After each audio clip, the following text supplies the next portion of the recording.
Eh bien, bonjour à tous et merci de nous avoir rejoints pour ce webinaire sur le plan de relance et le budget européen pour la période 2021-2027, qui est organisé conjointement par le mouvement européen français et la section de Gironde.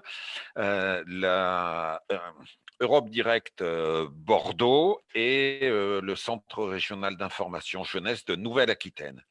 Alors, avec nous, il y a plusieurs personnes. Il y a notamment Madame Valérie Hayet, qui est députée européenne du groupe Renew. Il y a Baudouin Baudru, qui est le représentant permanent de la Commission européenne en France. Il y a Isabelle Boudinot, qui est vice-présidente de la région Nouvelle-Aquitaine et qui est en charge des relations européennes et internationales. De même que Samuel Brossard, qui est le responsable régional des relations internationales et européennes pour le Conseil régional. Ce webinaire sera animé par Hélène Dageville, qui est vice-présidente du mouvement européen, également avec l'aide ô combien importante de Lucia Caffaro du Centre régional d'information jeunesse et moi-même. Alors, pourquoi consacrer ce webinaire à ce sujet? Eh bien, dans le contexte actuel à la fois du Brexit et de la crise sanitaire, c'est quand même des mesures qui ont été prises au niveau européen qui sont tout à fait importantes. Il a fallu négocier pendant longtemps pour que les 27 pays de l'Union européenne se mettent d'accord. Quelques difficultés avec certains pays, notamment sur la condition de versement des sommes mises à la disposition par la Commission européenne au sujet de l'état de droit, mais on y reviendra un petit peu tout à l'heure. Alors, je vais demander dans un premier temps aux différents intervenants de nous dire ce qui, pour eux, est le plus important dans ce paquet, c'est-à-dire ce groupe de mesures pour la période 2021-2027. Et on va peut-être commencer par Valérie Hayet, donc députée européenne. Merci, bonsoir à tous. Ce qui est le plus important dans ce paquet, bon, on y reviendra sans doute plus longuement évidemment, on a dans ce paquet global le budget pour les temps ordinaires, à savoir le cadre financier pluriannuel pour les années 2021-2027 et le budget pour les temps de crise, pour les temps ordinaires, à savoir le plan de relance. Et ça, c'est inédit. Le plan de relance, c'est une démarche, c'est un endettement en commun pour investir en commun entre les 27 pour transformer notre économie, faire face à la crise évidemment, et transformer notre économie.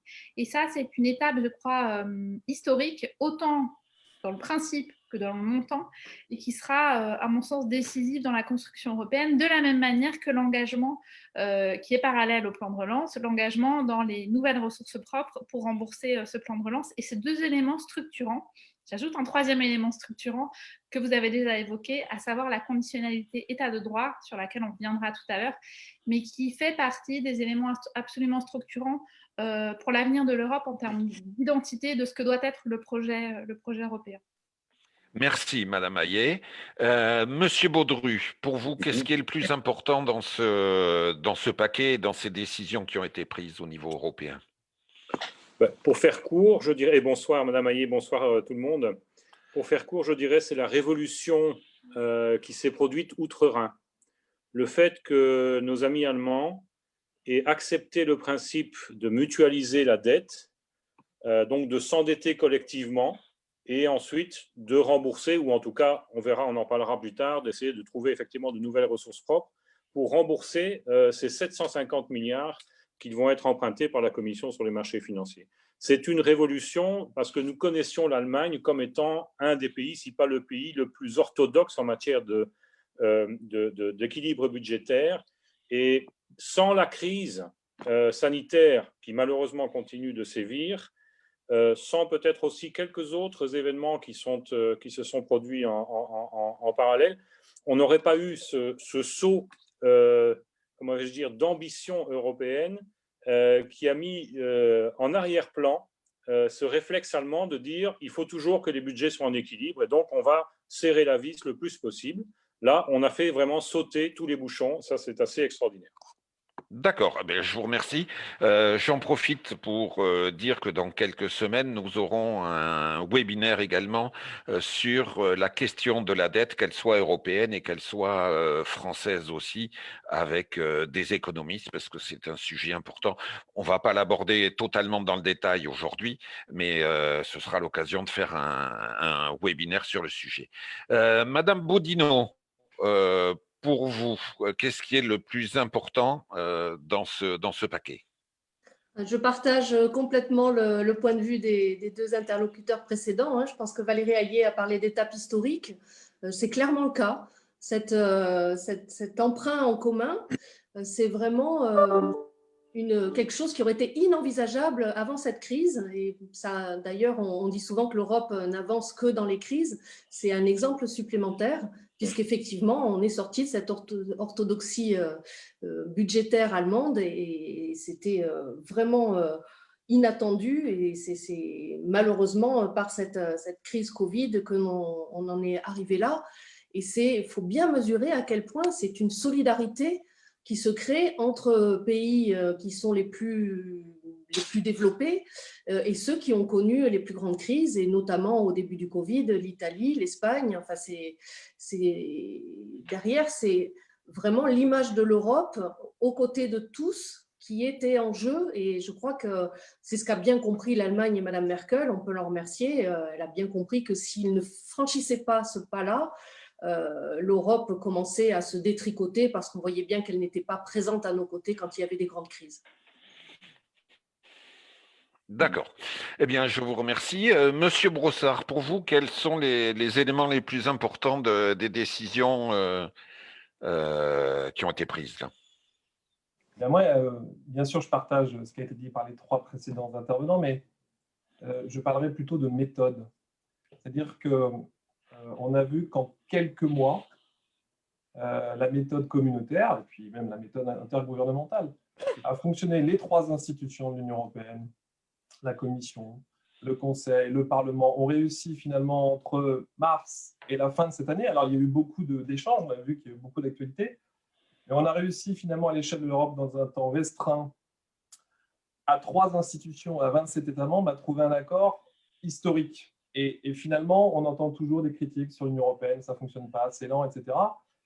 Alors, il y a des choses sur lesquelles il faut qu'on travaille, certainement, mais moi, ce que je retiens finalement de cet exercice-là, c'est qu'on a réussi, dans un laps de temps assez réduit, à faire en sorte que l'ensemble des institutions et les États membres trouvent un accord historique. D'accord. Bien, écoutez, je vous remercie. Donc, on va aborder en premier lieu le plan de relance et la réponse à court terme de l'Union européenne face à la crise sanitaire et économique. Et dans un deuxième temps, on parlera un peu plus du cadre financier pluriannuel. Madame Hayet, est-ce que vous pouvez nous expliquer la place du plan de relance dans ce paquet en nous présentant ces grandes lignes? Oui, bien sûr. Alors, le paquet global, c'est un peu plus de 1800 milliards d'euros. C'est 1824 milliards d'euros précisément.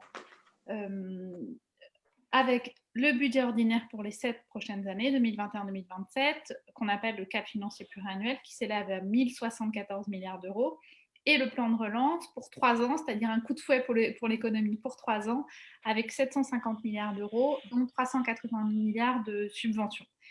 Les 360 milliards d'euros, eux, sont des prêts que les États bénéficiaires devront rembourser eux-mêmes.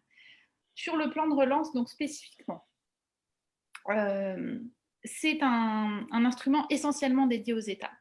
Parce que sur les 390 milliards de subventions, il y a 312 milliards qui iront dans les États membres et le reste, les 78 milliards restants resteront au budget européen pour financer la politique de cohésion, la recherche, pour compléter le financement de la politique de cohésion, de la recherche, de la transition écologique, du développement rural et de l'investissement, entre autres.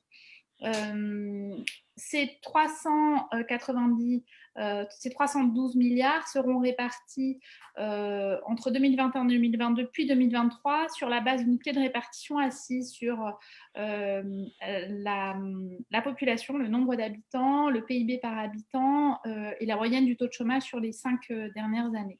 Puis il y a des éléments spécifiques pour l'année 2023 également, pour tenir compte de l'évolution du PIB entre 2020 et 2021, pour avoir une vue un peu plus fine de la situation économique dans chacun des États membres, à l'aune des dégâts qui auront été engendrés par la crise.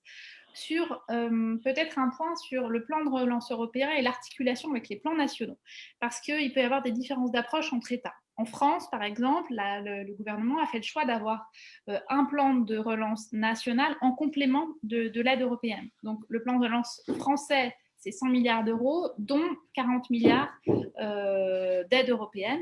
Donc, et on fait le constat que la France recouvre dans ses priorités celles qui ont été établies pour le plan de relance européen, puisqu'il y a des modalités qui ont été proposées puis négociées avec le Parlement européen sur le plan de relance européen.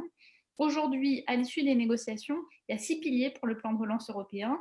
Un pilier vert, un pilier numérique, un pilier compétitivité, notamment pour les petites et moyennes entreprises, un pilier cohésion sociale et territoriale, un pilier santé et résilience institutionnelle et un pilier relance enfants et jeunesse. Il y a seulement 2 piliers qui ont été fléchés, si je puis dire, en termes budgétaires. Pour le climat, donc 37% des dépenses du plan de relance national doivent être dédiées au climat et 20% doivent être dédiés au numérique. Donc là, on retrouve les principales orientations affichées par la Commission européenne avec l'enjeu de transition climatique et l'enjeu de transition numérique. Et puis, peut-être un dernier point sur les conditions pour bénéficier du plan de relance, avec des principes horizontaux qui ont été négociés. Le plan de relance, tel qu'il viendra accompagner les États membres, n'aura pas pour vocation de financer des dépenses budgétaires nationales récurrentes. En clair, il n'a pas vocation à financer du fonctionnement. Et puis, il ne devra pas nuire à l'environnement. C'est ce qu'on a appelé dans la bulle européenne le do no harm principle. Et puis, le mécanisme de protection de l'état de droit s'appliquera.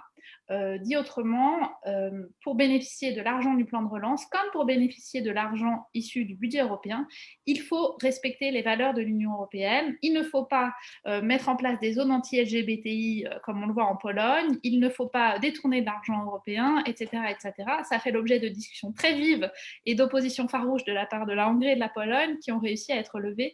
Mais c'était un point absolument fondamental pour certains États membres et aussi le Parlement européen en a fait une ligne rouge. Donc voilà pour les grandes orientations de ce plan de relance. Est-ce que le respect de l'état de droit, c'est le respect de la Charte européenne des droits élémentaires? C'est l'article 2.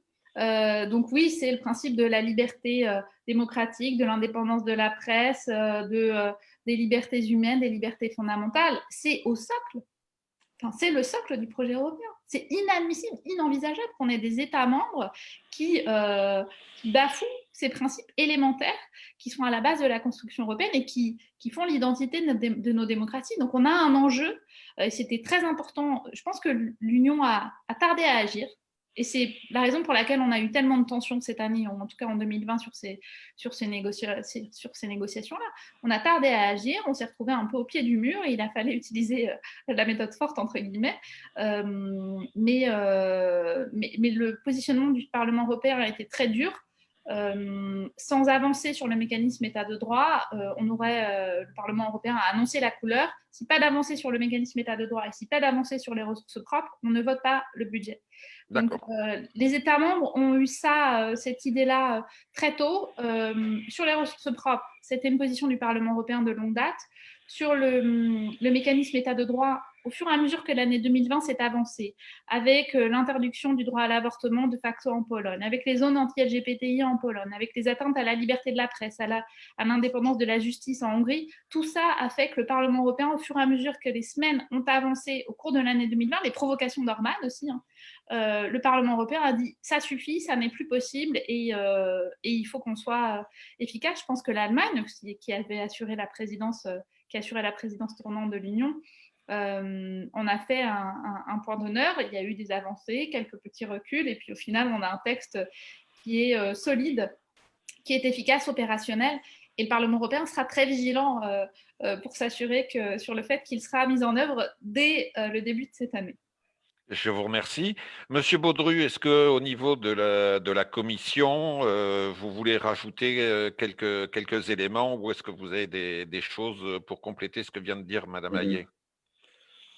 Bah, tout d'abord, je voudrais dire que je suis absolument d'accord avec ce que Mme Hayet vient d'expliquer. Le contexte, effectivement, était difficile, mais étant donné qu'il y avait urgence, en effet, tout d'un coup, et la Commission, avec sa présidente, et les États membres ont trouvé des ressources extraordinaires pour transformer le besoin en moyens. Et c'est vrai que vous l'aviez dit vous-même, c'est souvent dans les crises que l'Europe fait vraiment des avancées considérables. C'est le cas ici aussi.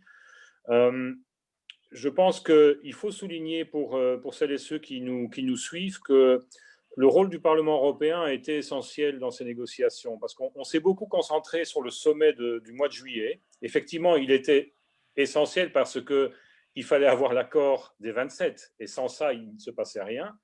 Mais vous aurez sans doute observé que pendant ces négociations du mois de juillet, il y a quelques programmes pourtant emblématiques de l'Union européenne, comme Erasmus par exemple, comme Horizon, donc le futur programme de recherche, qui ont perdu des plumes dans ces négociations. Et grâce au Parlement européen, qui a donc continué à négocier jusqu'à la dernière minute pour obtenir quand même une augmentation de 15 milliards par rapport à l'accord de fin juillet, on a pu rétablir des enveloppes, je ne sais pas si elles sont suffisantes, mais en tout cas, elles sont raisonnables pour des programmes comme ça. Et j'ai oublié même de parler du programme santé.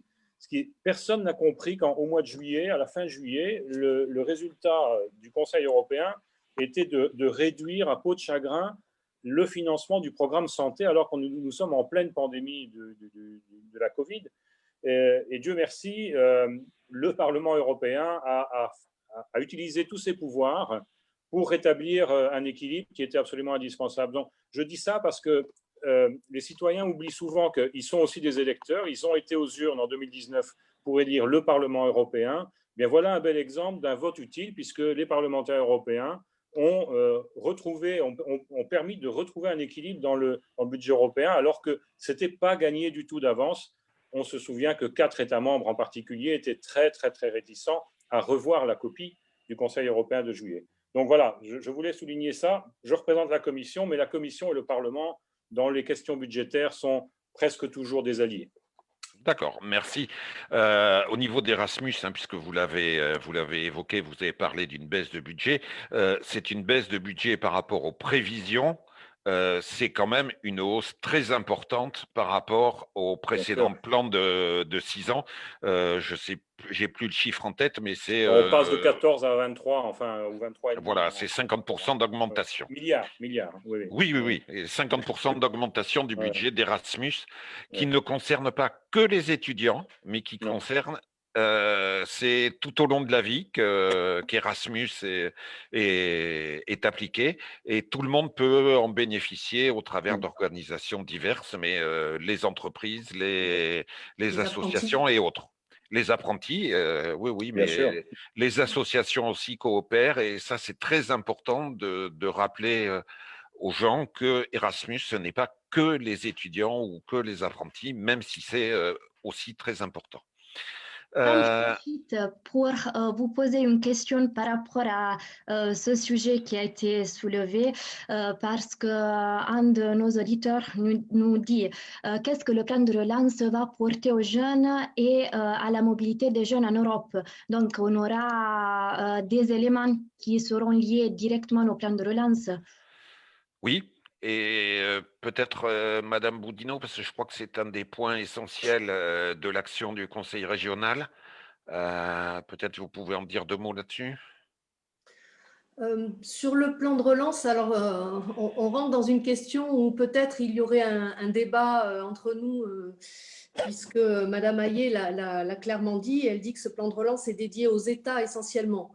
Donc, évidemment, nous, régions, essayons, et au comité des régions, où j'ai l'honneur de présider la commission cohésion des territoires, on essaie de faire en sorte que les territoires régionaux ou les autorités de gestion des fonds européens ne soient pas écartés de la mise en place du plan de relance.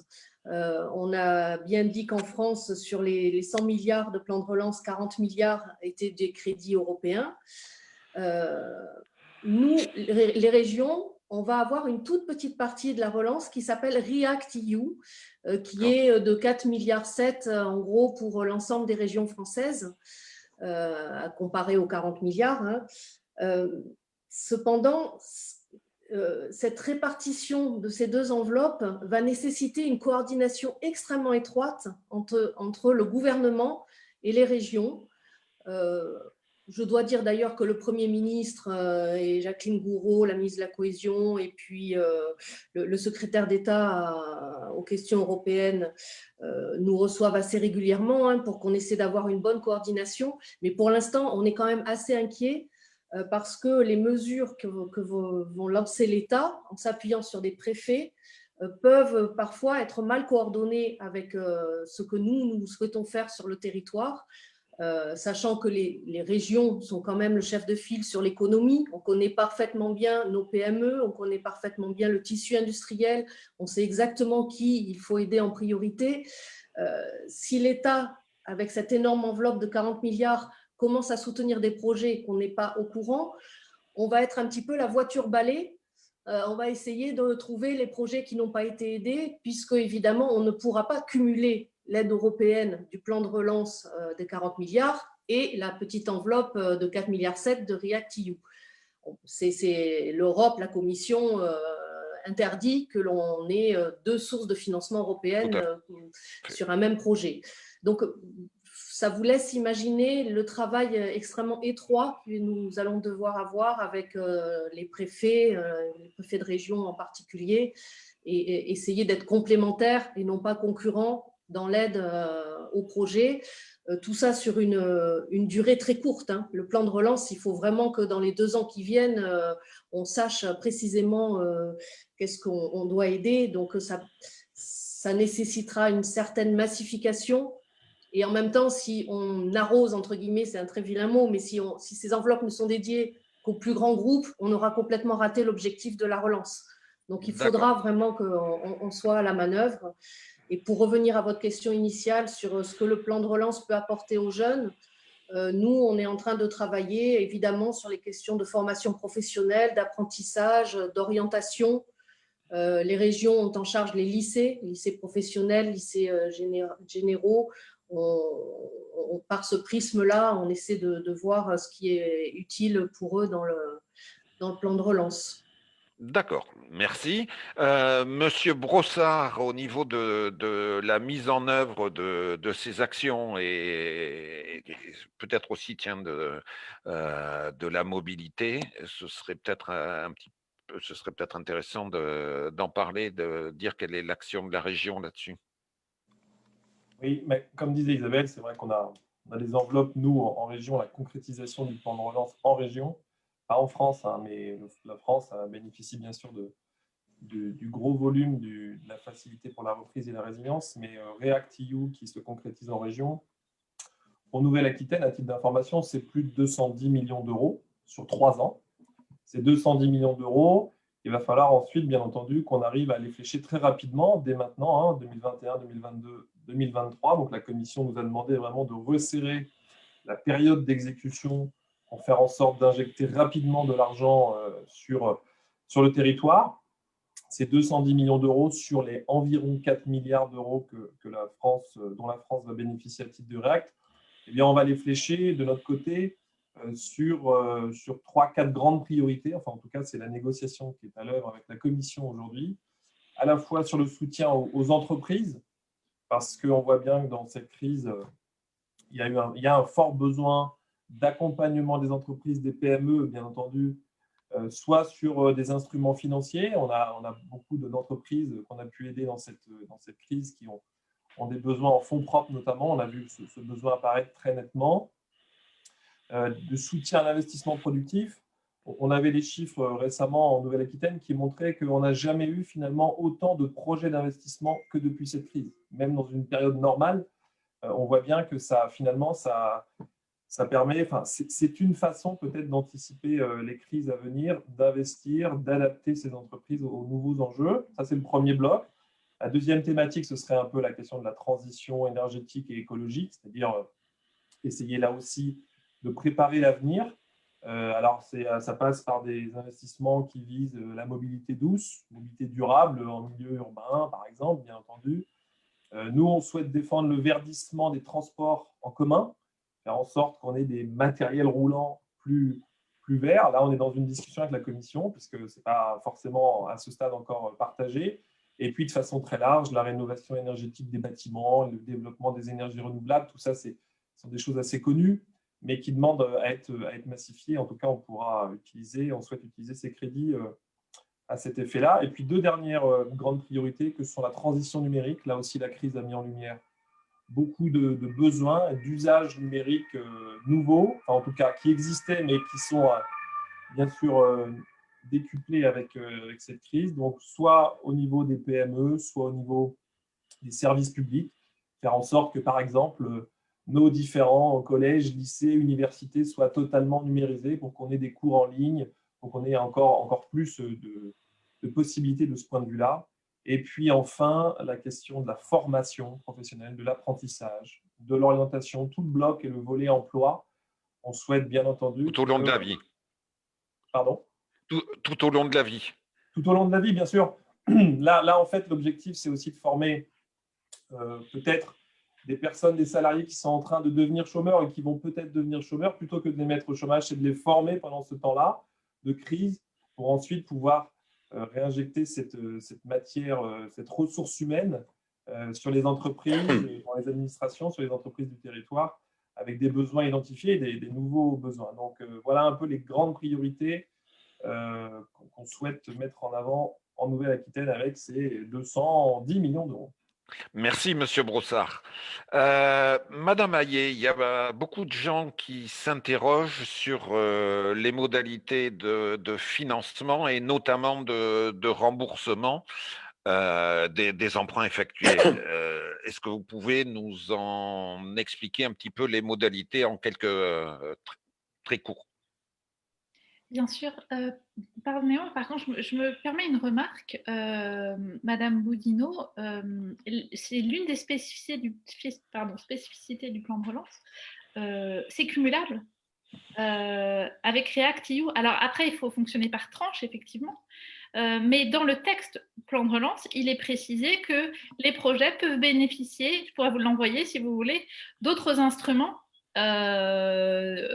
qui peuvent accompagner le projet ou l'investissement concerné. Alors, Monsieur Baudru, vous allez peut-être confirmer ou infirmer, mais c'est peut-être un point à creuser. Pas des FESI, hein, pas des fonds structurels, peut-être avec d'autres grands programmes, mais au niveau des fonds structurels, ça, je ne pense pas. Hein. Bon.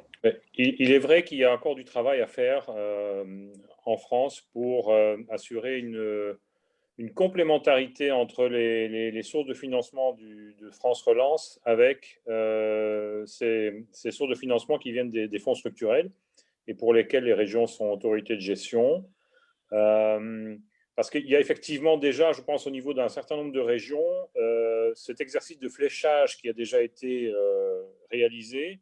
Et on se rend compte maintenant qu'au fur et à mesure que France Relance évolue dans son élaboration, qu'il y a des doublons, en fait, quelque part.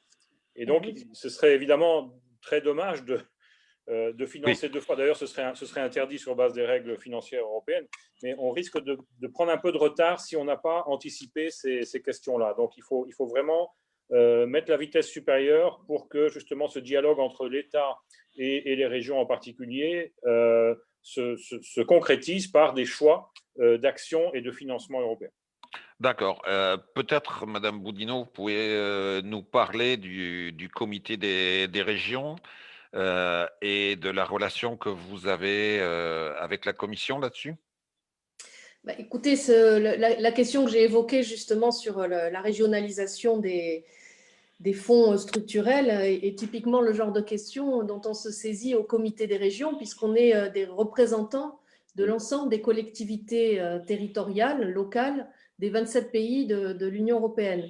Donc, on est très vigilant à ce que l'échelle territoriale des villes, des régions, des autorités de gestion des fonds de cohésion, il faut quand même rappeler que les fonds de cohésion, c'est quasiment un tiers du budget européen. C'est le deuxième budget après la PAC, donc c'est extrêmement important. Et c'est un vrai budget d'investissement. Madame Hayé parlait de subventions dans le plan de relance, mais les fonds structurels, ce sont aussi des subventions. C'est vraiment un effet levier assez extraordinaire pour les territoires qui peuvent bénéficier de ces fonds.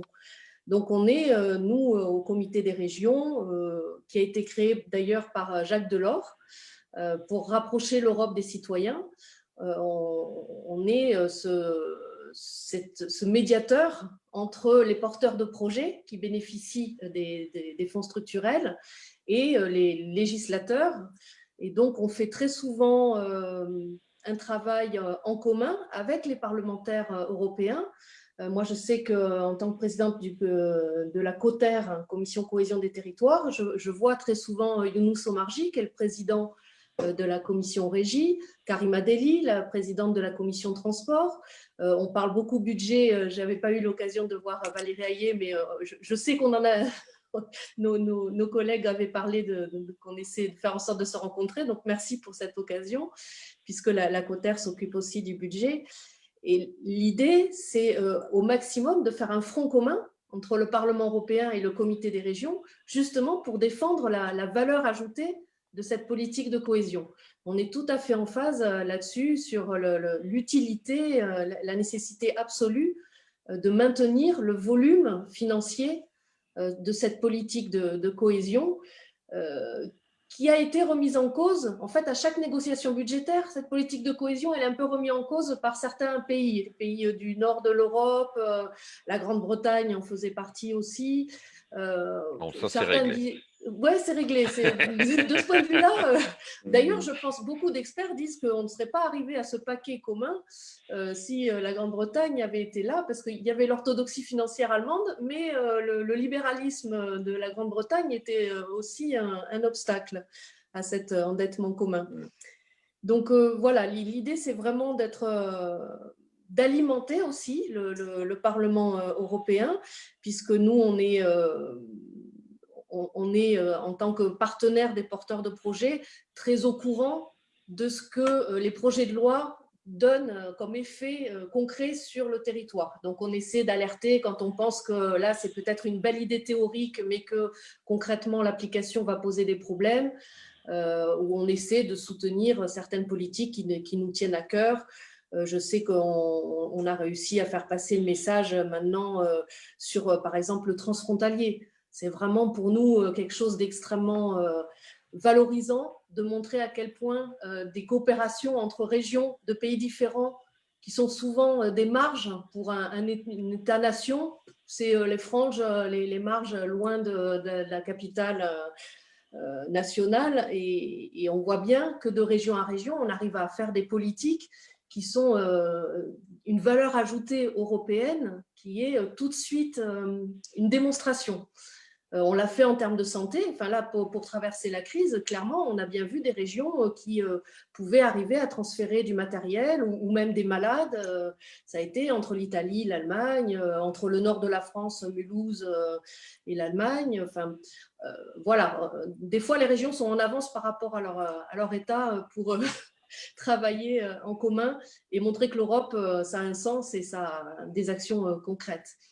Donc, merci, vraiment, madame. Voilà, je voulais simplement positiver pour dire que le comité des régions n'est pas très connu, mais quand on travaille vraiment en étroite collaboration avec le Parlement européen, je crois qu'on s'y retrouve tous et qu'on est mieux entendus quand justement on a ce front commun de questions qu'on partage ensemble.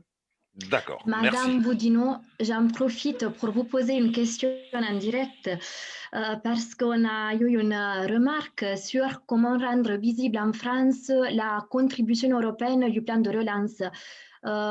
Vu que la communication faite par les services de l'État dans les régions ne fait pas ou très peu référence au soutien de l'Union européenne. Alors ça, c'est, si vous voulez mon avis, une grande avancée qu'a obtenue François Hollande, enfin, ou qu'a obtenu plus exactement le président de la région Aquitaine, maintenant Nouvelle-Aquitaine, Alain Rousset. Il a obtenu de François Hollande que les régions soient autorités de gestion des fonds européens, et donc d'une partie aussi du plan de relance maintenant. Et ça a permis que l'on prenne en charge ces questions de communication, et que réellement, on ait une charte, on est extrêmement vigilant. C'est une de mes missions principales, c'est de faire un peu le chien de garde. Partout où on met de l'argent européen, on a une charte qui impose vraiment le logo de l'Europe, un grand panneau de chantier, une bannière, enfin, des choses qu'il faut bien reconnaître. Du temps où c'était les préfets qui géraient ces fonds, ça n'apparaissait moins parce que les préfets souvent masquaient le désengagement de l'État avec des crédits européens sans trop le dire. Nous, on a vraiment ça nous tient à cœur, on a cette chevillée au corps, cette idée que l'Europe doit apparaître et que nos fonds structurels, c'est le visage de l'Europe sur les territoires. Donc vraiment, sur le plan de relance, vous pouvez nous faire confiance. Chaque fois qu'il y en aura, il y aura le logo, les plaquettes de communication auront le logo. On a une équipe de communication qui est dédiée à ça, qui fait de la cartographie aussi, du SIG. Quand on va sur le portail de la région Nouvelle-Aquitaine, on peut géolocaliser des projets qui ont été financés par l'Europe. Ouais. Enfin, vraiment, on a développé des outils de communication dédiés qui malheureusement ne sont pas encore assez connus parce que les médias ne s'intéressent pas assez à l'Europe. C'est un vrai problème français, mais on en reparlera. Le maximum. Ouais. Merci d'ailleurs. Madame Hayet, regardez le logo de France Relance. Hein. Je crois que Clément Beaune y est pour quelque chose, le secrétaire d'État aux Affaires européennes. Il y a le drapeau français et le drapeau européen. Donc ça, en tout cas, sur le logo, parfait. On est bon. Madame Hayet, une question. On rembourse comment les emprunts? On y vient au remboursement. Et je voudrais effectivement rendre hommage à Clément Beaune. Ce logo-là, je sais qu'il s'est particulièrement mobilisé pour que chaque projet qui bénéficiera du plan de relance ait le logo français et le logo drapeau européen. Le plan de relance, comment on le rembourse? Ça a été l'un des enjeux des négociations de cet été entre les chefs d'État et le gouvernement. Et l'un des points forts, saillants dans la négociation avec le Parlement européen. Ce plan de relance, cet emprunt en commun, c'est une étape historique. Mais il a fallu penser au moment du remboursement. Il ne s'agit pas simplement de s'endetter, il faut aussi à un moment ou à un autre rembourser. Et en juillet dernier, il y a eu un accord politique entre les chefs d'État et de gouvernement pour rembourser ce grand emprunt en commun par ce qu'on appelle les nouvelles ressources propres. Les nouvelles ressources propres, c'est ce qui appartiendra demain en propre à l'Union européenne. Alors ça, c'est une idée portée de longue date par tous les pro-européens, par le Parlement européen en l'occurrence, et c'est aussi une idée soutenue notamment par la France, mais aussi par d'autres États, l'Italie, l'Espagne, etc. Tous ne sont pas des grands amoureux des ressources propres, mais l'idée, c'est quoi? C'est que, alors peut-être vous expliquer pourquoi depuis tant d'années, le Parlement européen demande de nouvelles ressources propres. C'est que tous les 7 ans, on voit, quand il faut négocier les budgets ordinaires qui sont programmés pour 7 ans à chaque fois, chaque État arrive à la table des négociations en regardant combien il met au pot commun et combien il reçoit. Donc en fait, il y a cette logique qu'on appelle la logique du juste retour qui est assez délétère, parce que même les plus pro-européens, ils vont quand même regarder, ils vont arriver à la table des négociations avec une logique nationale. Et demain, avec des ressources propres, ça permettra de se concentrer vraiment sur le projet européen. Premier argument. Deuxième argument, les ressources propres, elles doivent ramener de la justice fiscale et elles doivent faire du lien entre les politiques publiques européennes portées par l'Union et le budget européen. Les politiques en matière de transition numérique, les politiques en matière de transition écologique, le lien avec le marché intérieur. Et troisième argument qui est né au courant de l'année 2020, c'est rembourser ce fameux plan de relance. Parce qu'on a 3 manières de rembourser ce plan de relance. Soit on demande aux États d'augmenter leur contribution nationale. Ça veut dire qu'on demande aux citoyens européens de payer davantage. Soit on coupe dans le budget ordinaire. Ça veut dire que c'est les citoyens européens, c'est moins d'argent pour la PAC, la politique agricole commune, moins d'argent pour Erasmus, etc., etc. Sur à quoi on s'est refusé. Soit on met en place ces ressources propres, c'est-à-dire qu'on va faire payer ceux qui ne paient pas leur juste part d'impôts aujourd'hui, les géants du numérique, les entreprises extra-européennes qui polluent, les institutions financières qui spéculent. Et pour ça, donc il y a eu un accord politique de principe en juillet, et nous, Parlement européen, on a voulu sécuriser cet accord et transformer cet accord juridique, cet accord politique en un accord juridiquement contraignant. Ça a été difficile, mais on y est parvenu. Pourquoi on a voulu le transformer en un accord juridiquement contraignant? C'est qu'on sait qu'il y a des États qui ont dit oui en juillet dernier, qui ont donné leur accord politique, mais qui sont opposés historiquement aux ressources propres, soit à toutes, soit à certaines. Et donc, on voulait s'assurer qu'il n'y ait pas de rétropédalage et que l'année prochaine, on n'ait pas les Pays-Bas qui nous disent finalement, nous, on ne veut pas de taxe sur les géants du numérique, ou la Pologne qui nous disent demain, nous, on ne veut plus s'engager sur telle ou telle nouvelle ressource propre. Alors, il y a tout un processus qui a été négocié. Ce n'est pas la fin de l'histoire parce qu'à la fin des fins, il faudra que les parlements nationaux ratifient et donnent leur accord pour mettre en place chaque nouvelle ressource propre. Mais on est allé jusqu'au bout de ce qu'on pouvait dans la négociation pour s'assurer d'avoir des modalités de remboursement fiables et sécurisées. D'accord, merci. Est-ce que quelqu'un peut, en 2 minutes, nous parler de l'Europe de la santé, sachant que la santé, a priori, c'est une compétence nationale, mais que l'Europe a une compétence d'appui sur ce domaine? Très rapidement, et puis peut-être les autres panélistes, si je peux les appeler comme ça, compléteront. L'Europe de la santé aujourd'hui, c'est malheureusement très peu de choses.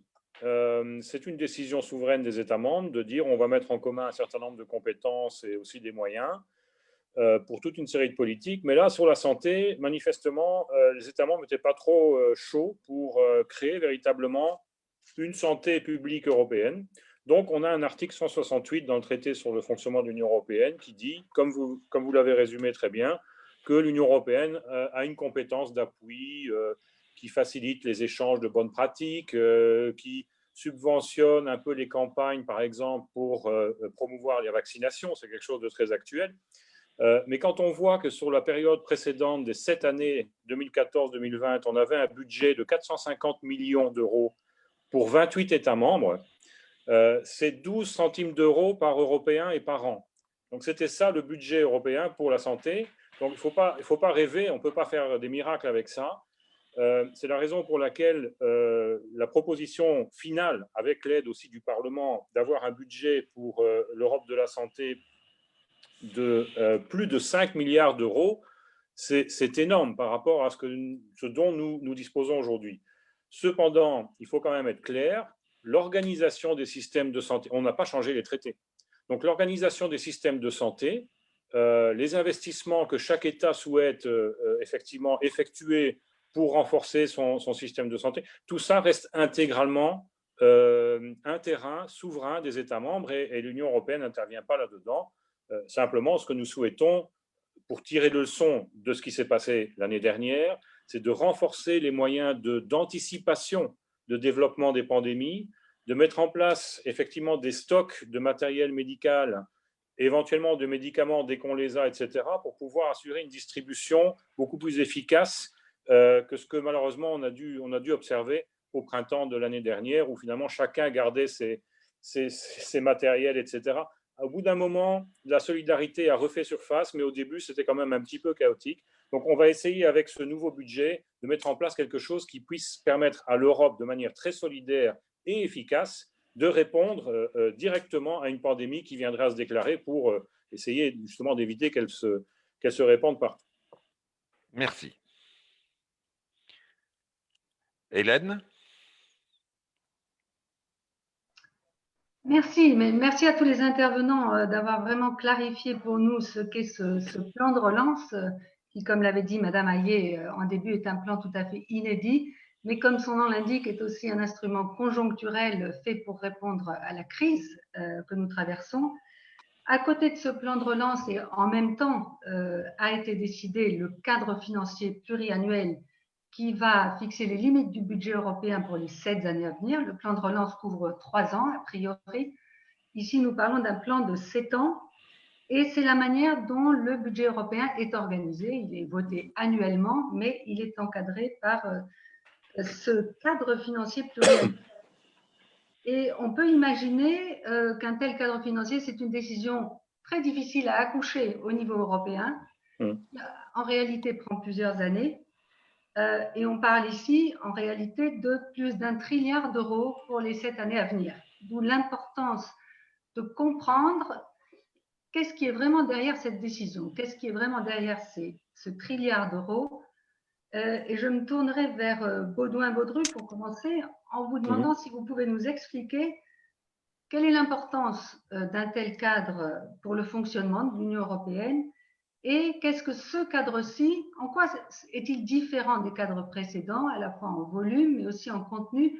Quelles priorités politiques se traduisent derrière ce cadre pluriannuel? Oui.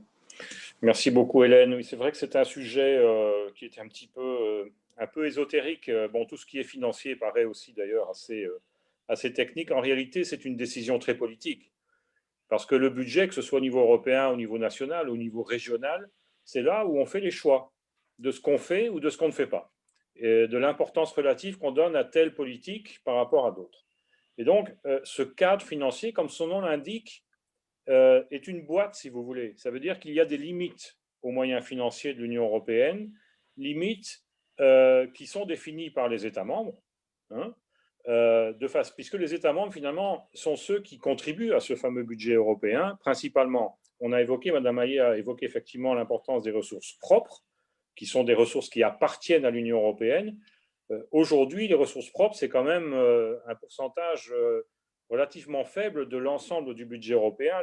La plus grosse partie, en fait, c'est à peu près 70% du budget européen, au moins, provient d'un transfert direct des trésoreries nationales vers le budget européen. C'est ce qu'on appelle la ressource PIB. Donc, les États membres, évidemment, font attention à ce que ce cadre ne dépasse pas les limites et qu'ils soient capables, d'ailleurs, de contribuer en fonction de leur richesse relative, essentiellement, au budget européen. Mais cependant, il y a effectivement des États membres qui paient plus que d'autres, puisqu'ils sont plus développés, etc. Et donc, c'est aussi un instrument de solidarité. Je crois qu'on peut dire que le budget européen, quelque part, incarne, si vous voulez, ce double principe de responsabilité et de solidarité. L'un ne va pas sans l'autre, et c'est comme ça qu'on arrive finalement à obtenir un accord. Alors, ce cadre assure effectivement des moyens qui doivent financer les priorités de l'Union européenne, priorités qui sont proposées par la Commission européenne, mais qui sont en fait endossées, adoptées quelque part par le Conseil européen et par le Parlement européen, puisque souvenez-vous quand même que l'année dernière, Madame von der Leyen, en tant que candidate présidente de la Commission, est allée présenter ses priorités devant le Parlement européen, et c'est sur cette base que le Parlement l'a élue présidente de la Commission. Donc, en fait, elle a dû obtenir le soutien du Parlement européen fondé sur les priorités qu'elle a présentées, notamment le pacte vert, la transition numérique, etc. Donc, voilà. Donc, on a un ensemble de priorités. Il faut maintenant les financer. Ça se négocie avec les États membres. Et évidemment, comme on a un budget qui est prévu pour 7 années, il faut quand même prévoir des instruments qu'on pourrait mobiliser au cas où on en a besoin pour des besoins qui n'avaient pas été anticipés au moment de l'accord pluriannuel. C'est la raison pour laquelle ce cadre financier pluriannuel est complété par ce qu'on appelle des instruments de flexibilité. Je ne veux pas rentrer trop dans la technique, mais je vous donne simplement 2 exemples. Le fonds d'ajustement au Brexit, ça c'est quelque chose qui était introduit pendant les négociations l'été dernier. Voyant que les négociations avec nos amis britanniques étaient assez compliquées, difficiles et incertaines, on a proposé d'avoir une enveloppe de 5 milliards permettant, par exemple, aux pêcheurs français, s'ils avaient perdu l'accès aux eaux britanniques, d'obtenir des compensations pour pouvoir, je dirais, adapter leurs activités, etc. Un autre exemple d'instrument de flexibilité, c'est la réserve de solidarité et d'aide d'urgence. C'est une réserve de 1,2 milliard tous les ans qui peut être mobilisée, par exemple, pour aider une région en Europe qui a été touchée par une catastrophe naturelle. Et je sais que notamment les Alpes-Maritimes, après le passage de la tempête, enfin c'était plus qu'une tempête d'ailleurs, Alex, vous avez vu les destructions dans les hautes vallées de ce département, a demandé effectivement de pouvoir bénéficier de cette réserve de solidarité. Bon, ce sont des événements qu'on ne pouvait pas prévoir, évidemment, quand on négocie un budget de 7 ans. Donc, c'est important de le savoir. Alors, négociation difficile, mais en même temps, quand on connaît un peu mieux les pays qui étaient assez réticents, on peut mieux comprendre pourquoi ils étaient réticents. Tout d'abord, il y a une dimension culturelle. Certains pays considèrent que l'équilibre budgétaire est sacro-sainte et donc sont très réticents à accepter en fait qu'on donne plus que ce qu'il est nécessaire pour garantir justement un budget dans le vert, si je puis dire. Donc, avant de transférer de l'argent au budget européen, ils font vraiment leurs calculs parce que c'est dans leur culture, dans leur tradition. Deuxièmement, je vais prendre l'exemple des Pays-Bas. Le gouvernement, et d'ailleurs vous l'avez vu il y a quelques jours, le gouvernement est un gouvernement de coalition. Ça veut dire que ce gouvernement doit être soutenu par les différents partis qui forment la coalition au Parlement pour pouvoir aller à Bruxelles et négocier un montant que les Pays-Bas pourraient transférer au budget européen. Parce que M. Rutte, en fait, ne va pas à Bruxelles comme ça, tout seul, avec son papier dans la poche. Il doit d'abord passer devant son Parlement et demander l'accord de ce qu'on appelle la Tweede Kamer aux Pays-Bas, c'est-à-dire l'Assemblée nationale, si vous voulez, néerlandaise. Et c'est avec ce mandat qu'il va à Bruxelles et qu'il négocie. Donc, il n'a pas la même marge de manœuvre, par exemple, que le président Macron, qui, lui, va à Bruxelles avec, effectivement, ses priorités telles qu'il les a définies. Il y a effectivement le Parlement européen, j'en ai parlé tout à l'heure, je n'y reviens pas. Alors, quelles sont les grandes enveloppes de dépenses dans ce cadre financier pluriannuel 2021-2027? Bien, on n'a pas énormément de changements fondamentaux par rapport à la structure précédente, sinon que quand même, la structure n'est pas tout à fait la même. Parce que lorsque la commission Juncker, encore à l'époque, puisque ce projet a été présenté en 2018, la commission de Jean-Claude Juncker a voulu simplifier la structure et donc on est passé de 58 programmes existants à 37 programmes. Donc on a fusionné pas mal de programmes et il était d'ailleurs prévu dans la proposition de la commission Juncker que le programme santé soit intégré dans le programme dans le Fonds social européen. C'est un exemple. Depuis, le programme santé est ressorti parce qu'il devait obtenir une certaine visibilité mais aussi une certaine taille. Mais en fait, il y avait un effort de simplification considérable effectué par la commission Juncker qui rend un peu le budget aujourd'hui beaucoup plus lisible. Mais il n'en reste pas moins que la plus grosse enveloppe aujourd'hui, ça reste la cohésion, qui s'appelle Cohésion et Valeurs, dans lequel on trouve effectivement les fonds structurels, le fonds de développement régional, le fonds social, le fonds également le mécanisme de protection civile, le programme santé et la fameuse facilité de relance et de résilience qui est en fait l'instrument de mise en œuvre du plan de relance. La deuxième enveloppe en volume, ce sont les ressources naturelles et l'environnement, c'est-à-dire principalement la PAC, la politique agricole commune, dans ses dimensions d'aide directe et dimensions développement rural, mais aussi tout ce qui est lié à l'environnement, la protection de la biodiversité. Ensuite, on a, toujours par ordre d'importance, je veux dire financière, le marché intérieur et le numérique. Et là, on a effectivement Horizon Europe, qui est le programme de recherche de l'Union européenne, un programme d'ailleurs qui est fortement utilisé par la France, qui bénéficie d'une excellence de très haut niveau en Europe, notamment grâce au CNRS. Peut-être on pourra revenir là-dessus sur la question justement des contributeurs nets, etc., parce que c'est un point important. Est-ce qu'il y a eu des changements en volume? Oui, il y a eu quelques changements en volume, mais finalement, avec comment vais-je dire, la contribution des 750 milliards qui complètent le cadre financier pluriannuel, on est à un niveau maintenant qui est beaucoup plus important, y compris pour cohésion et valeurs. Parce que juste pour donner ce chiffre, nous avions pour la période précédente 373 milliards pour cette année. On a pour le nouveau cadre financier pluriannuel 356,4 milliards, mais s'ajoute pardon, excusez-moi, ça c'est l'agriculture. Bon, je vais prendre l'agriculture. Voilà, 373, 356,4 et on a ajouté 17,5. Donc, on a en fait le même montant qu'avant, mais avec une contribution du plan de relance là-dedans. Et pour la cohésion et les valeurs, là, on a fait sauter la banque puisqu'on était à 328 et maintenant, on est à 1099 milliards du fait que l'impact de Next Generation EU, donc du plan de relance, est considérable grâce à la facilité relance et résilience. Il ne faut pas oublier. On s'y perd un peu avec ces chiffres et Oui. avec ce chevauchement entre le plan de relance et le cadre financier pluriannuel, c'est très difficile de faire des comparaisons. Donc, je crois que pour nos auditeurs, si on pouvait dire, finalement, tu as expliqué, les grandes masses ne changent pas, donc peut-être qualitativement, où sont les nouveaux accents que l'on met sur le budget européen pour les années à venir?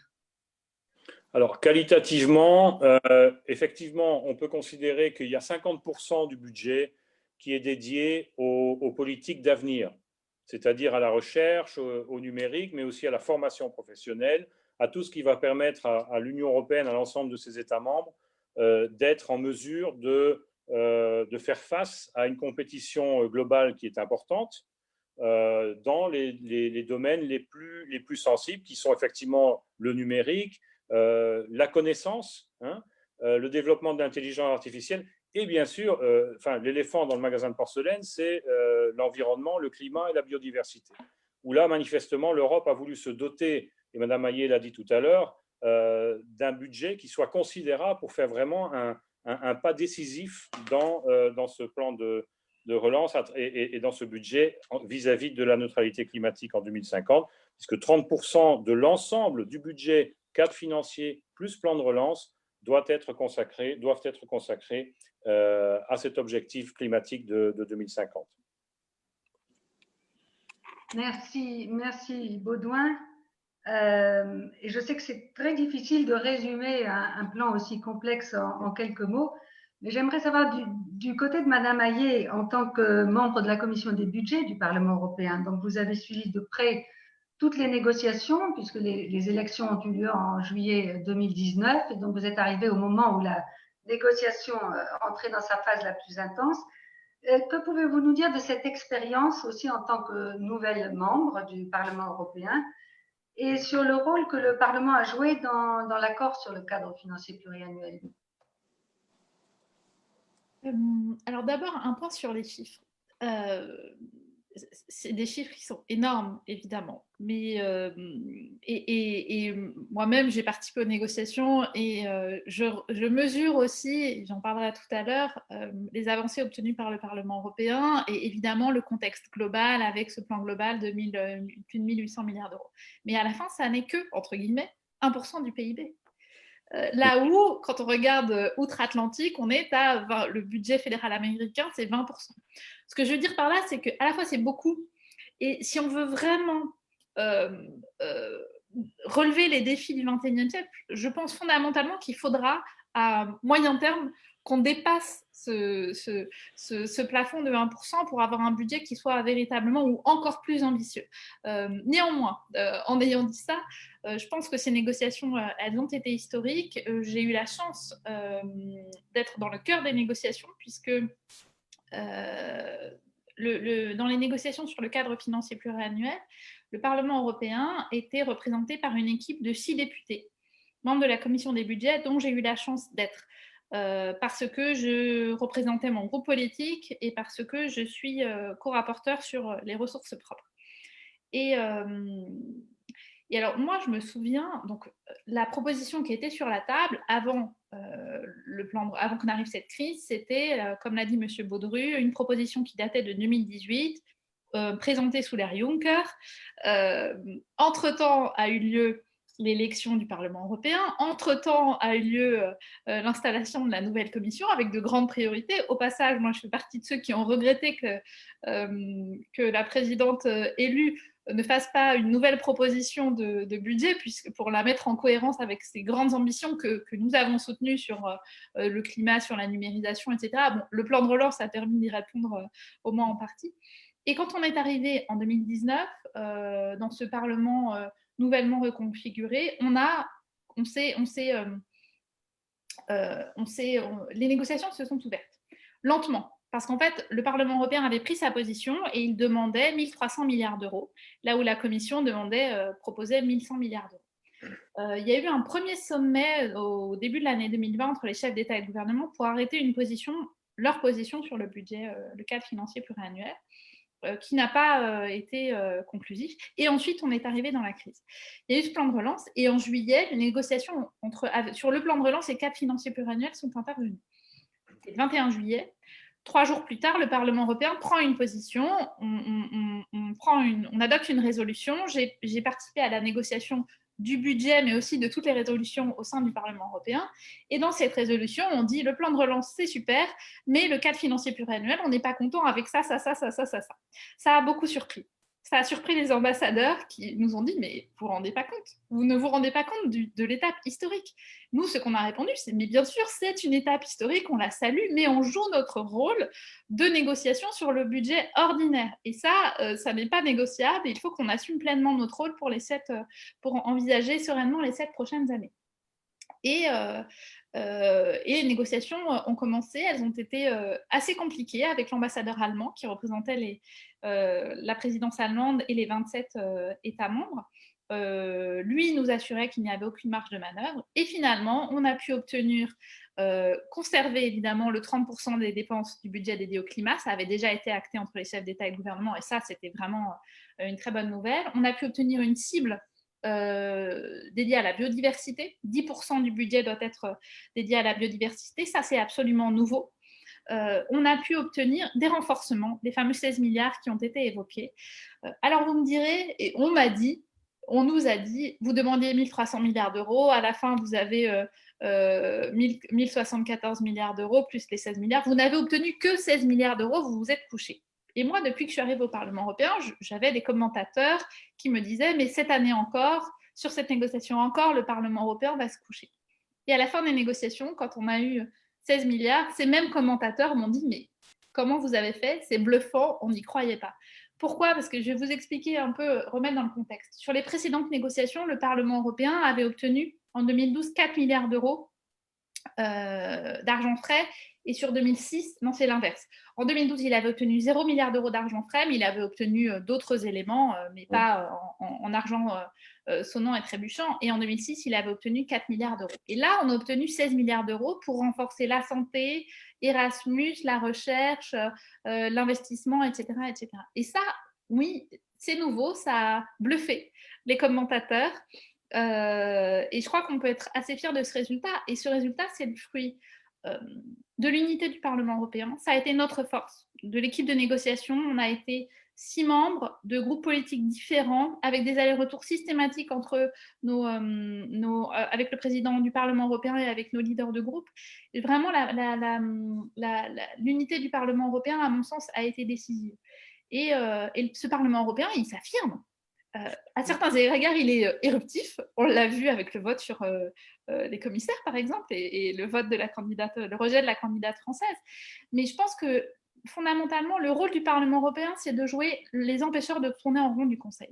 Il y a des choses dont on sait qu'elles sont bloquées au Conseil. Les ressources propres, c'était le cas du mécanisme État de droit.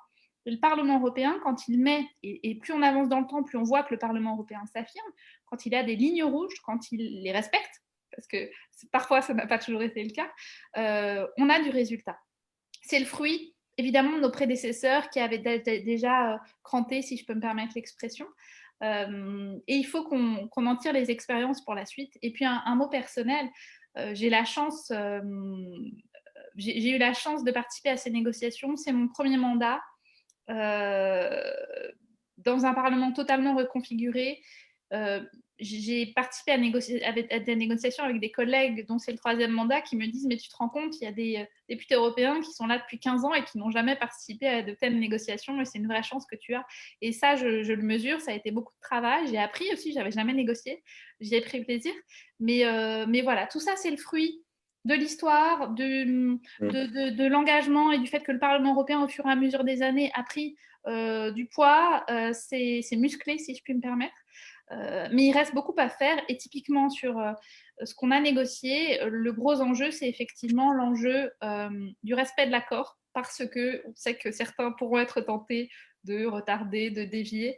Et sur l'accord interinstitutionnel et les modalités de remboursement du plan de relance, on sera extrêmement vigilant. De la même manière que sur le respect de la conditionnalité état de droit, vous pouvez compter sur le Parlement européen pour être très vigilant sur la mise en œuvre effective de ce mécanisme. Madame Aye, j'ai une question pour vous. Il y a quelqu'un qui nous pose comme question que dire du débat et du vote à l'Assemblée nationale le mardi sur le plan de relance et les ressources propres. Alors, ce vote, il est important. Je crois que il n'y a peut-être jamais eu une décision sur les ressources propres soumise à la ratification du Parlement français qui aura été si politique. En fait, ce texte qui va être, je l'espère, ratifié par l'Assemblée nationale et par le Sénat, il sert à quoi? Il a deux objectifs. Il sert à autoriser la Commission à aller chercher l'argent sur les marchés pour engager ces 750 milliards d'euros. Et il faut l'accord de tous les parlements des 27 États membres. Alors, selon les États, il y a des processus différents, mais en clair, il faut que tous les parlements nationaux donnent leur accord. C'est un processus qui est long. Normalement, ça prend 1 an et demi pour ratifier une décision sur les ressources propres. Là, il va falloir faire ça en un temps record. Chypre, l'Italie et la Croatie l'ont déjà fait. La France va le faire dans les prochaines semaines, et puis il y aura tous les autres. Donc c'est une décision à enjeu parce qu'il faut aller le plus vite possible pour permettre à la Commission d'aller chercher l'argent sur les marchés et de déployer le plus vite possible l'argent sur les territoires. Et elle a une autre vocation, c'est le début de la mise en œuvre des nouvelles ressources propres, parce que dans cette décision sur les ressources propres, il y a aussi la création de la première des ressources propres, c'est ce qu'on appelle la contribution plastique, qui est celle qui a été actée et qui sera mise en œuvre le plus tôt possible, enfin, au 1er janvier 2021, de façon rétroactive, avant d'entamer les négociations sur demain le mécanisme d'ajustement carbone aux frontières ou la taxe sur les géants du numérique. Donc, vote très politique pour permettre à l'Europe d'aller chercher, à la Commission d'aller chercher l'argent sur les marchés, et vote, alors j'espère que les parlementaires français vont l'accepter, mais vote à forte symbolique, et on n'est pas à l'abri de soubresauts encore, parce qu'on a parlé tout à l'heure de la Pologne et de la Hongrie, même s'il y a eu une solution, on n'est pas à l'abri que le Parlement hongrois et le Parlement polonais soient exploités, ou que leurs responsables politiques demandent au Parlement de retarder le processus ou d'émettre un vote négatif pour retarder le processus. On n'est pas à l'abri que certains parlements nordiques aussi, qui n'étaient pas historiquement très favorables à la jeunesse du plan de relance, tant que le vote n'a pas lieu, on n'est pas à l'abri. Et M. Baudru, je crois que c'est M. Baudru qui a cité tout à l'heure la situation aux Pays-Bas. La démission du gouvernement Rutte pose question. J'ai lu encore récemment que normalement la coalition, les partis de coalition et les parlementaires ne devraient pas remettre en cause leur soutien au plan de relance. Mais là encore, les situations politiques peuvent être sont difficiles, sont plus ou moins stables, et on peut toujours avoir des surprises. Donc il faut être très vigilant jusqu'à la fin du processus. Merci Madame Aguet. Merci beaucoup pour ce témoignage personnel aussi qui nous éclaire sur le rôle du Parlement et qui répond à tous ceux qui s'inquiètent un peu du caractère démocratique du processus décisionnel en Europe. Je crois qu'on voit à la fois la complexité, mais aussi le fait que le Parlement joue un véritable rôle dans les décisions au niveau européen. Je voudrais maintenant revenir au niveau régional, en fait, et me tourner vers M. Brossard en lui demandant, du point de vue d'une région, quelles sont les retombées de ce cadre financier pluriannuel? Comment, de votre point de vue, voyez-vous la décision qui a été, à laquelle on a abouti, et quelles seront les retombées pour la région? Et en effet, donc, les retombées du cadre financier 21-27 sont importantes. Ce sont aujourd'hui des fonds qui, on verra à peu près ce que ça représente, mais qui, sur cette génération déjà 14-20, étaient déjà assez importantes, puisque sur la génération 14-20, c'était environ 2,5 milliards d'euros de 2014 à 2020. On avait coutume de dire en région, juste avant qu'il y ait un transfert de compétences sur les transports à la région, que c'était un budget annuel de la région. Il n'y a encore pas si longtemps que ça, la région Nouvelle-Aquitaine avait un budget de l'ordre de 2,5 milliards d'euros au moment de la fusion, il y a 5 ans.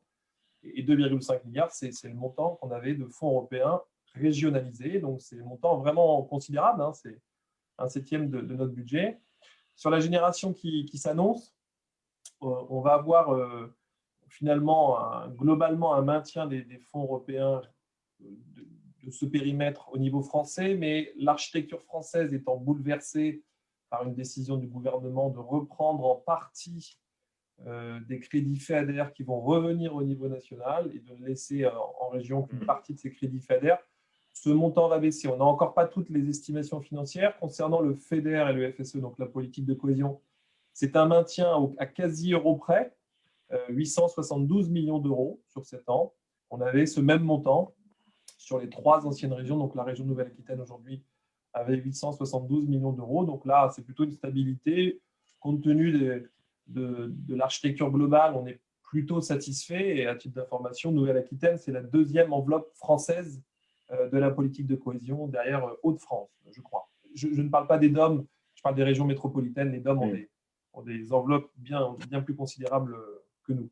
Donc voilà, il y a un montant assez important de FEDER FSE qui va être fléché à la fois sur ce qu'on va appeler le bloc Une Europe plus intelligente, le soutien à la recherche, à l'innovation, aux PME, à la numérisation au sens large. Là, c'est plus de 40% des crédits, 42,5% de ces crédits-là. Un bloc très important concernera les transitions écologiques et énergétiques. On a, nous, mis en place à la région une initiative qu'on appelle Neoterra, qui est le pendant du Green Deal européen, une stratégie finalement de conversion de nos activités et de nos soutiens. Là, c'est 40% des crédits, 40% des crédits FEDER tournés vers l'environnement.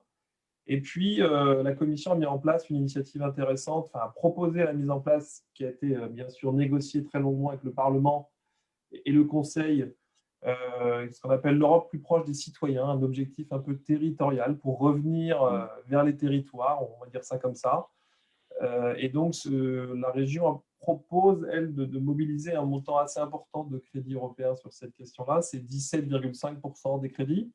Ce qui est important, c'est que les seuils minimums se tournent autour de 8%. Donc, on voit bien qu'on a ici un effet, une ambition vraiment supérieure à ce qui existe dans les règlements. Et puis, le dernier point sur le FEDER FSE, c'est ce qui concerne le FSE, le Fonds social européen. Je le disais tout à l'heure, le volet emploi, formation, insertion. Alors, en fonction des répartitions des compétences, bien entendu, c'est différent puisqu'on a à la fois un programme national sur le FSE et des programmes régionaux en France. Mais c'est 134 millions d'euros quand même sur la période qui permet de financer la formation des demandeurs d'emploi, des espaces d'orientation, le soutien à l'apprentissage, l'accompagnement de projets en matière d'économie sociale et solidaire. Donc, c'est assez vaste. Et puis, si on regarde les 2 autres fonds qui concernent vraiment les territoires régionaux en France, c'est le FEADER, le 2e pilier de la PAC. Donc ce fameux fonds où le gouvernement en France a décidé de reprendre une partie de la gestion de ces crédits en centrale et de ne laisser qu'une partie. Mais on attend encore les estimations, donc on pourrait avoir des montants sur 21-27 de l'ordre de 500-600 millions d'euros. Ce que je vous dis aujourd'hui est vraiment à la très grosse touche, puisque la décision du gouvernement, elle est en ce moment, d'ici fin janvier. Donc, on en saura plus très, très rapidement. Et puis, le dernier fonds dont nous avons la responsabilité en région, c'est le Fonds pour les affaires européennes maritimes et de la pêche, le FEAMPA. Et ce fonds, en Nouvelle-Aquitaine, ça représente à peu près 35 millions d'euros sur le soutien à la pêche, au secteur de la pêche, à l'aquaculture notamment. Et on est la 2e enveloppe de France derrière la région Bretagne, puisque ça s'explique bien sûr par notre façade maritime et notre industrie, on va dire ça comme ça, en aquaculture qui est très importante. Donc, vous voyez, tout ça pourrait faire aux alentours d'1,5 milliard d'euros, mais bien entendu, d'autres crédits FEADER au niveau central qui concernent le soutien à des mesures, notamment les mesures agro-environnementales, les mesures de soutien au bio ou les indemnités compensatoires des handicaps naturels. Pour faire très simple, on aide les zones agricoles qui ont le plus de difficultés, en tout cas qui ont le plus de contraintes géographiques. Tout ça pourrait peut-être ressembler au montant que nous avons aujourd'hui de l'ordre de 2,5 milliards d'euros, mais demain peut-être répartis différemment entre les fonds régionaux et les fonds nationaux. Et puis peut-être un petit mot sur l'état de préparation des programmes, de tout ce que je viens d'évoquer. On est, on va dire, dans la dernière ligne droite, ce semestre 2021. On est encore aujourd'hui dans la négociation. À l'heure où je vous parle, nous venons de recevoir, il y a 1 heure, les retours de la Commission européenne sur les projets de programme FEDER FSE qu'on va analyser. Et d'ici l'été, on pense avoir finalisé sur les différents fonds que j'évoquais, FEDER, FSE, FEADER et FEAMPA, la négociation avec la Commission et avec nos partenaires régionaux pour la mise en œuvre de ces fonds. Et on pense que donc l'adoption formelle de tous ces programmes, c'est entre la fin de l'année pour les programmes qui seraient entre guillemets prêts, et puis le FEADER qui, lui, a un calendrier un peu différent avec des années de transition plutôt courant 2022. Merci. Plusieurs sympathisants nous avaient envoyé des questions concernant le secteur de la culture, qui est un secteur évidemment fortement frappé par la crise actuelle. Et je me demandais si vous pouviez nous illustrer ce que pourrait comment les fonds européens pourraient être utilisés pour soutenir ce secteur ou d'autres secteurs qui sont frappés par la crise actuellement. Je pense évidemment au tourisme.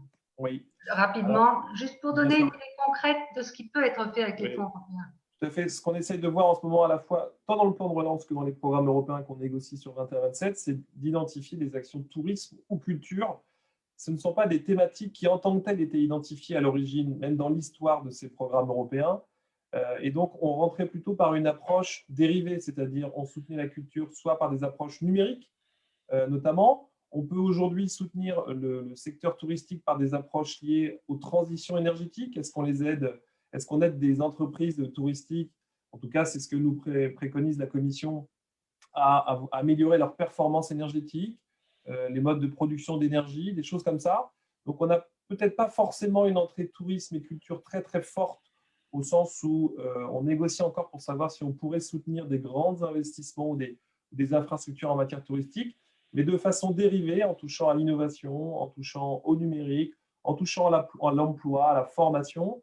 Ben, ces thématiques-là, bien sûr, peuvent être éligibles, et des projets touristiques et culturels peuvent être soutenus sur notre territoire. Nous, par exemple, pour ceux qui connaissent notre territoire, on va tenter d'aider, on va dire, la rénovation, la réhabilitation du site de Vassivière, qui est un site au sein de la région Limousin, un site touristique, pour essayer de le remettre en 2.0, on va dire ça comme ça, avec des crédits européens pour accueillir un tourisme durable dans les prochaines années.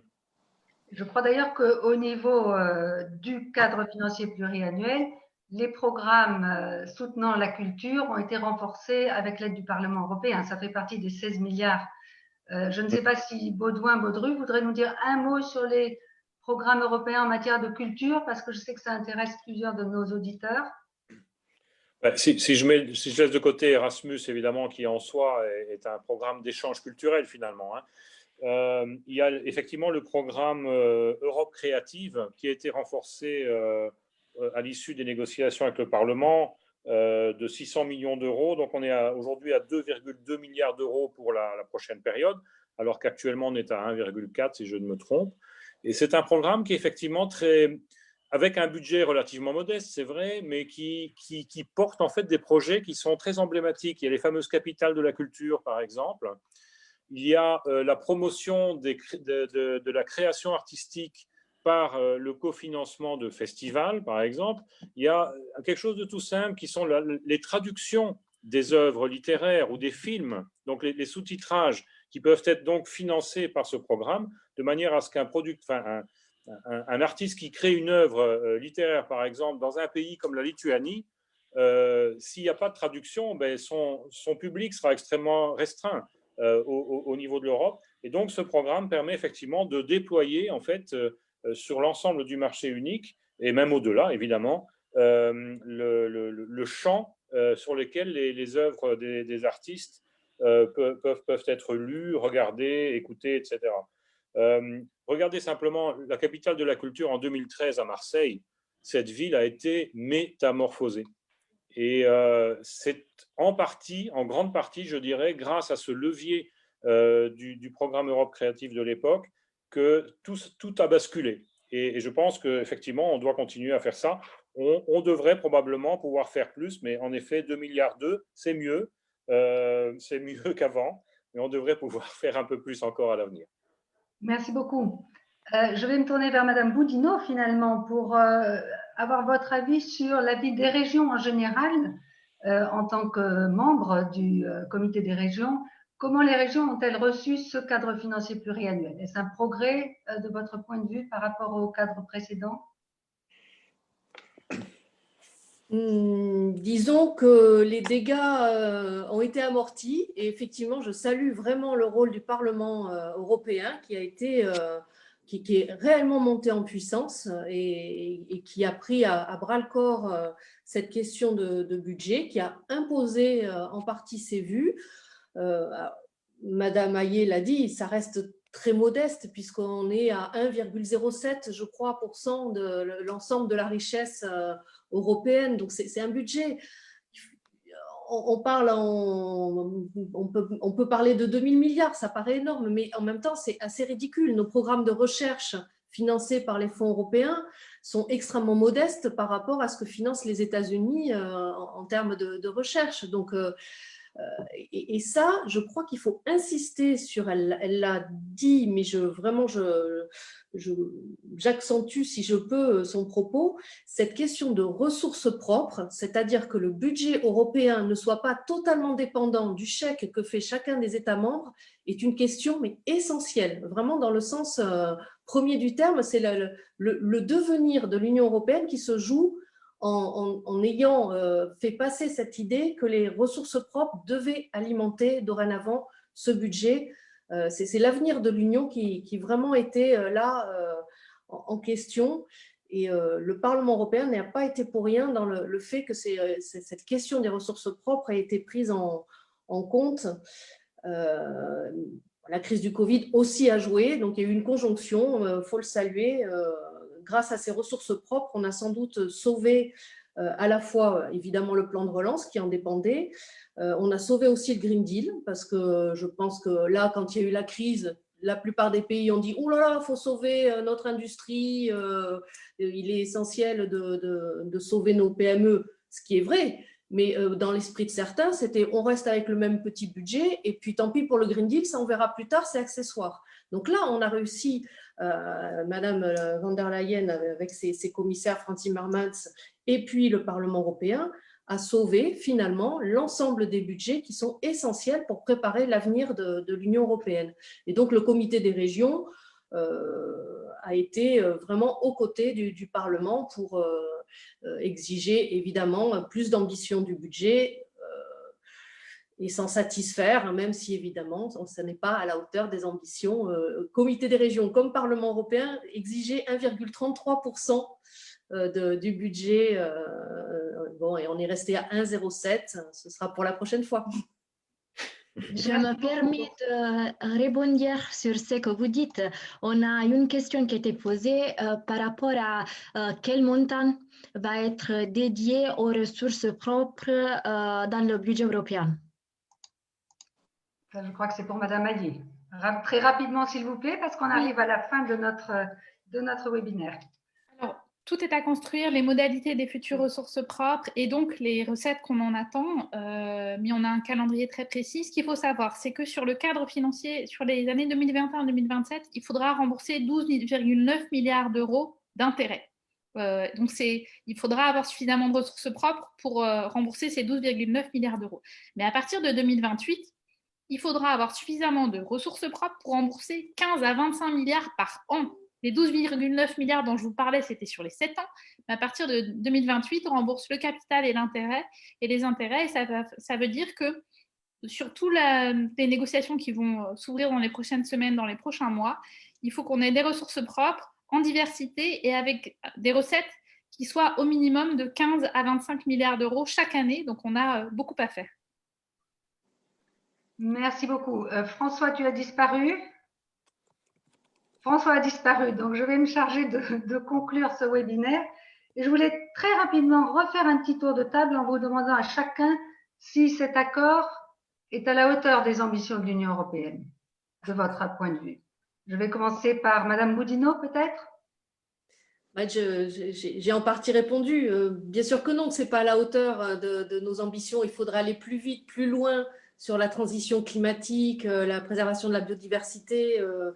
Bon, on l'a vu, mais en même temps, évidemment, on a on a franchi vraiment une étape historique, ça je le redis, et je crois on va dans la bonne direction. Voilà, c'est un peu trop lent, mais honnêtement, et on n'a pas parlé par exemple de l'achat des vaccins en commun, on a parlé de la santé, mais honnêtement, on en serait où si chacun des pays avait dû se faire concurrence là sur le marché, sur une production insuffisante de vaccins? Quelle image on aurait donné si ça n'avait pas été pris en charge par l'Union européenne? Donc voilà, on progresse et ça rend optimiste et enthousiaste. Monsieur Baudru, très rapidement, Hélène, je dirais que compte tenu de l'histoire du budget européen, on a fait un pas de géant l'année dernière. Même si c'est vrai que toute proportion gardée, on reste toujours avec un budget tout proche de 1% du PIB, ce qui est extrêmement modeste par rapport à d'autres pays ou d'autres régions du monde.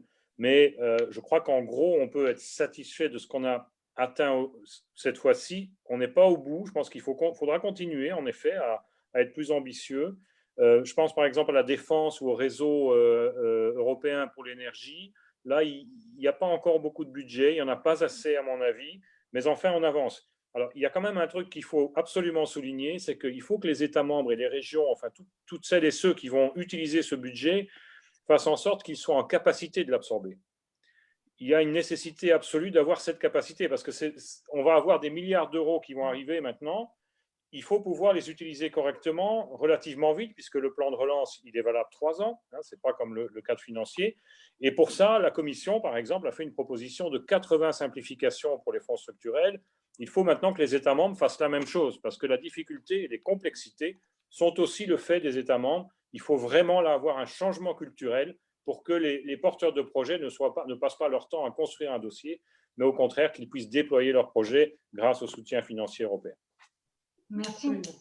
Samuel Brossard, Oui, à la hauteur de vos ambitions pour l'Union européenne?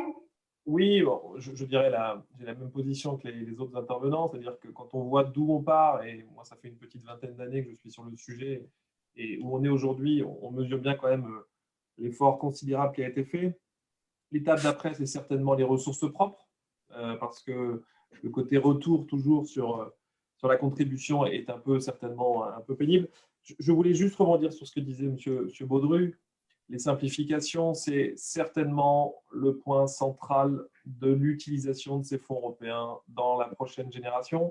On est arrivé, je trouve, et encore une fois, je le fais avec ma petite casquette de vieux soldat, on est arrivé, je crois, au bout de cette logique de complexité des fonds, tant au niveau communautaire que français, il a raison. Tout est imbriqué finalement. Et là, il faut vraiment que ce soit une période qui ouvre les fenêtres et les portes sur des simplifications. La Commission, quand elle veut proposer des choses, elle y arrive très bien sur des montants forfaitaires, des choses comme ça. Et donc, je pense qu'on peut aller plus loin que ça.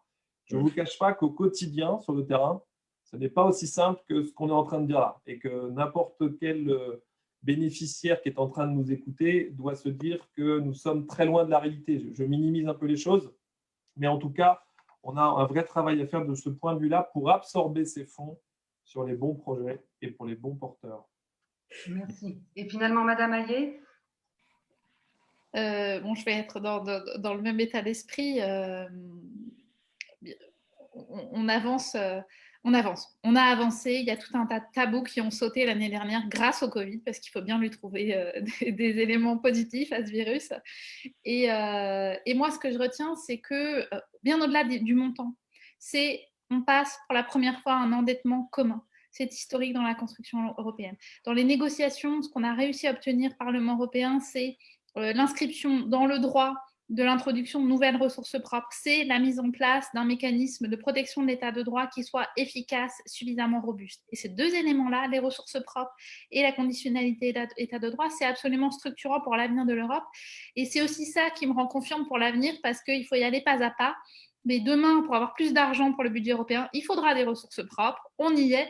Et demain, pour respecter l'ADN de la construction européenne, il faudra évidemment, alors ça devrait aller de soi, mais manifestement, ça n'est plus le cas aujourd'hui. Il faut absolument respecter la dignité humaine, les valeurs qui sont au fondement de la construction du projet européen. Et ça, je pense que c'était absolument nécessaire de remettre les points sur les i, et on y est. Donc, je suis très optimiste. Merci François, je te passe la parole pour les conclusions. Eh bien, écoutez, je vous remercie tous. Je crois que ce débat a été tout à fait riche et intéressant pour tous ceux qui nous ont écoutés.